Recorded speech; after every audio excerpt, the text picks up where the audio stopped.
शादी को अभी बस 3 महीने ही हुए थे। एक दिन कमरे से अचानक तेज आवाजें आने लगीं। बीवी गुस्से में चिल्लाने लगी। मैंने अपनी चांदी की चूड़ी टेबल पर रखी थी।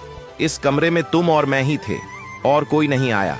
मुझे पूरा यकीन है इसे तुम्हारी माँ ने ही उठाया है। पति ने शांत रहने की कोशिश की। कई बार कहा, अपनी जुबान संभालो, माँ पर इल्जाम मत लगाओ, लेकिन पत्नी थमने का नाम नहीं ले रही थी।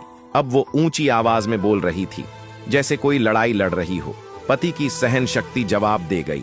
गुस्से में आकर उसने पत्नी के गाल पर एक तमाचा जड़ दिया। पत्नी को विश्वास नहीं हुआ, आंखों में आंसू भर आए और वो सीधा दरवाजे की तरफ बढ़ गई। जाते जाते पलटी और एक सवाल फेंका, तुम्हें अपनी माँ पर इतना यकीन आखिर क्यों है? पति ने दरवाजे के पास खड़ी पत्नी की तरफ देखा और धीमे स्वर में बोला, जब मैं 6 साल का था पिताजी हमें छोड़कर चले गए थे। घर में रोटी के लाले थे। माँ दूसरों के घरों में झाड़ू पोंछा करती थी ताकि मुझे एक वक्त की रोटी मिल सके। हर दिन वो एक थाली में मुझे खाना देती थी और खुद एक खाली डिब्बे को ढक कर रख देती थी और कहती, इसमें मेरी रोटियां हैं, तू खा ले बेटा। मैं भी अपनी आधी रोटी बचाकर कह देता, माँ मेरा पेट भर गया, और माँ उस बची हुई रोटी से अपना पेट भरती थी।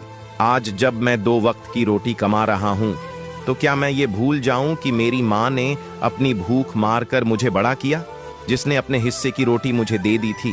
क्या वही माँ अब बुढ़ापे में एक चूड़ी के लिए लालची हो जाएगी?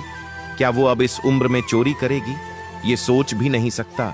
ये शब्द दरवाजे के पीछे खड़ी माँ भी सुन रही थी। उसकी आंखों से आंसू बहने लगे, मगर वो आंसू गर्व और संतोष के थे। माँ के लिए एक कमेंट जरूर करें और इसी तरह की कहानियों के लिए हमारे पेज के साथ जुड़े रहिए।